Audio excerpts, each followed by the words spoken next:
Mesdames et messieurs, Volodymyr Zelensky vient de tout gâter. Ah oui, il va subir le pire. À l'heure où je vous parle, les Ukrainiens sont remontés, mais tellement remontés contre leur chef d'État ukrainien, Volodymyr Zelensky. Alors, chers dames, chers messieurs, le chef d'État ukrainien vient de faire des déclarations qui montrent, qui prouvent à suffisance que Zelensky n'a pas besoin de paix. Il a besoin de la gravité et de la continuité de ce conflit russo-ukrainien. Contrairement aux multiples déclarations de M. Donald Trump et de Vladimir Poutine, Zelensky est dans une autre hypothèse différente. Et par rapport à ces déclarations qui font aujourd'hui la une des médias otaniens et de l'Europe, ah oui, parce qu'ils sont en train de se sucrer de ça et ils trouvent des arguments pour faire continuer ce conflit, pour faire, pour plonger l'Union européenne et l'OTAN mais fortement dans ce conflit russo-ukrainien. Alors, ces déclarations ont été émises aujourd'hui, vendredi 24 janvier 2025. Mais qu'est-ce que Zelensky a dit? Qu'est-ce qu'il a déclaré? Qui fait fâcher ici son propre peuple et même d'ailleurs une partie du monde, parce que le monde entier en a marre de ce conflit russo-ukrainien. Mais tel n'est pas le cas chez Zelensky et ses alliés de l'Europe. Alors, mesdames, mesdemoiselles et messieurs, avant d'entrer dans les déclarations officielles, venant tout droit des médias locaux, des médias certifiés, des médias vérifiés, veuillez vous acquitter à vos droits de contribution à la réalisation de nos vidéos d'actualité en mettant au maximum de j'aime. Voilà, sécuriser la vidéoconférence avec un maximum de j'aime. Ça nous permettrait de contre-attaquer tout signalement, tout cela qui essaye de nous attaquer. Vous savez, nous sommes dans une chaîne de communication. Et abonnez-vous aussi à nos différents canaux YouTube, Facebook. Surtout, n'hésitez pas de mettre suffisamment et beaucoup d'avis en commentaire. Voilà, mettez cette vidéo dans tous les groupes. Notre but, c'est d'informer le million de personnes. Nous disons ici, nous réalisons des informations vraies, vérifiées et vérifiables. Que vous-même, vous pouvez vérifier. On ne ramasse pas dans la poubelle. On ne fabrique rien ici. Vous comprenez? Vous-même, vous avez le droit et l'obligation de vérifier nos informations. Alors, mesdames et messieurs, allons-y donc dans les profondeurs. Qu'est-ce que Zelensky a déclaré? Kiev se dit opposé à des négociations de paix entre Vladimir Poutine et Donald Trump sans la participation de l'Ukraine et de l'Europe. Est-ce que vous avez compris ça? Je ne sais pas si vous comprenez. Ce n'est pas moi qui le dis. Vous comprenez? Ce n'est pas moi qui le dis. Kiev se dit opposé, donc l'Ukraine est opposée à des négociations de paix entre Vladimir Poutine et Donald Trump sans la participation de l'Ukraine et de l'Europe. Donc pour Volodymyr Zelensky, il est hors question, il est inadmissible que M. Vladimir Poutine va sur une table de négociation avec les États-Unis d'Amérique sans la participation de l'Ukraine et de l'Europe, donc et ses alliés de l'Europe. Ils ne veulent pas, ils s'opposent. Contrairement à ce que M. Vladimir Poutine dit, parce que la Russie reconnaît Washington comme le père palotin de ce conflit russo-ukrainien. Et j'espère que nous sommes tous d'accord. Ce sont les Américains qui financent ce conflit. C'est grâce aux Américains que les Européens et l'Ukraine continuent de maintenir sur ce conflit. Alors, ce conflit a été même d'ailleurs déclenché par l'envoi ou bien la création des bases militaires sur les zones frontalières entre l'Ukraine et la Russie. Vous comprenez? Les bases militaires otaniennes, américaines, au niveau de la zone frontalière entre la Russie et l'Ukraine. Alors, Vladimir Poutine, la Fédération de Russie, s'opposant à cette décision, et ils ont vu d'enclencher une autre histoire. Et c'est pourquoi les Russes ont lancé l'opération spéciale militaire. Alors, mesdames et messieurs, bon, les Russes ont dit qu'ils ne considèrent pas l'Ukraine. Pourquoi? Parce que ce n'est pas l'Ukraine qui fait ce conflit.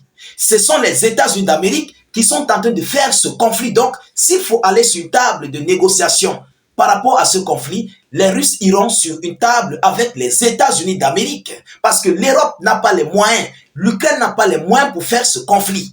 J'espère que nous sommes clairs. Mais pour Volodymyr Zelensky, il s'oppose à cette décision. Lui, il dit que si l'Ukraine et l'Europe ne sont pas là sur la table de négociation avec la Russie et les États-Unis d'Amérique, alors l'Ukraine s'oppose à la fin du conflit, à une négociation de paix. Mesdames et messieurs, l'Ukraine est opposée à toute négociation de paix entre Vladimir Poutine et Donald Trump si Kiev et l'Europe ne sont pas impliqués, a prévenu ce vendredi le président ukrainien Volodymyr Zelensky. Vladimir Poutine veut négocier le sort de l'Europe sans l'Europe.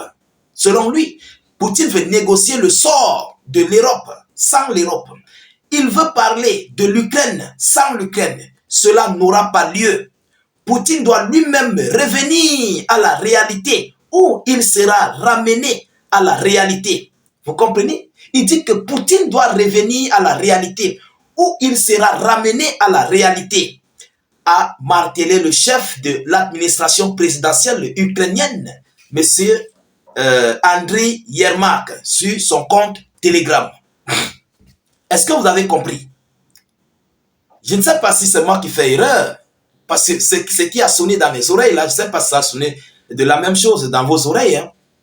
Zelensky veut défier la Russie. Il veut défier les États-Unis d'Amérique.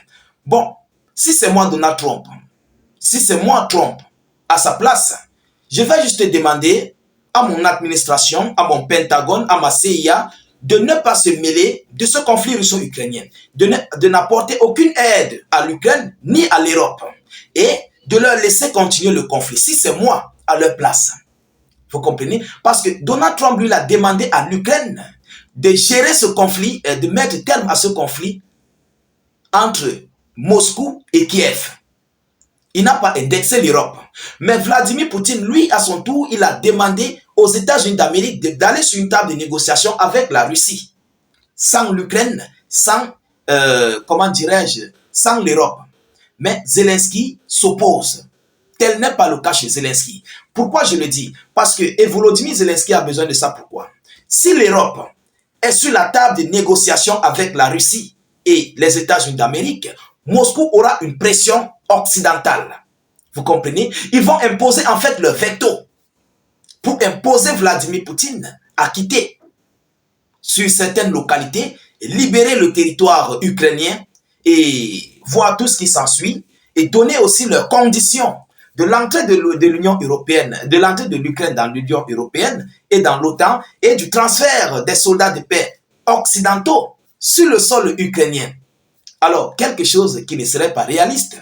Pourquoi? Parce que les Russes frapperont très dur.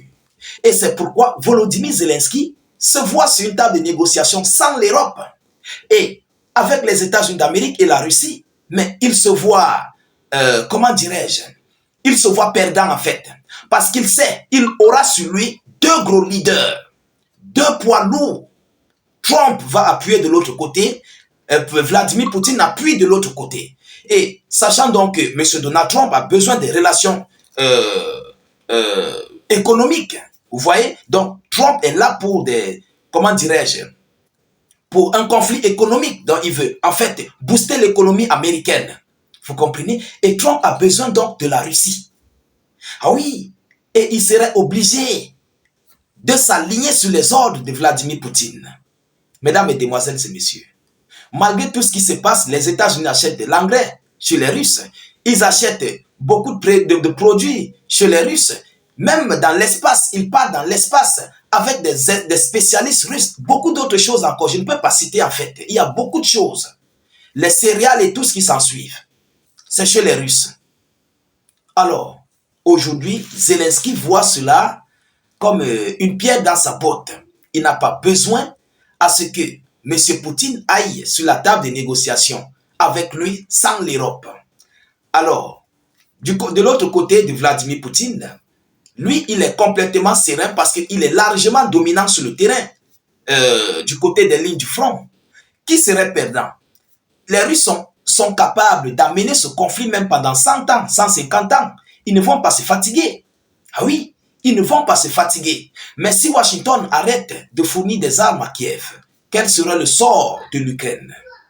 Voilà la vraie réalité. Quel serait le sort de Volodymyr Zelensky et de son peuple ukrainien? Alors, mesdames, mesdemoiselles et messieurs, voilà la situation à laquelle le chef d'État ukrainien veut mettre ou bien veut continuer de pousser son peuple dans une situation, une condition très difficile. Très, très difficile. En tout état de cause, nous continuons de suivre cette actualité le plus près que possible. Nous ne manquerons pas de vous tenir informés de la suite de cette actualité des négociations de paix entre la Russie et l'Ukraine. Je vous ferai informer de la suite de cette actualité. De votre côté, continuez de rester aux aguets en vous abonnant à nos multiples pages et surtout d'activer la cloche de notification pour ne plus rater nos prochaines vidéos d'actualité. Mettez suffisamment de commentaires, mettez beaucoup de j'aime, ça permet de sécuriser la vidéo en question et surtout mettez cette vidéo dans tous les groupes possibles. Je vous reviens tout à l'heure pour une prochaine série d'actualités. Soyez encore salués une fois de plus. Ciao, ciao.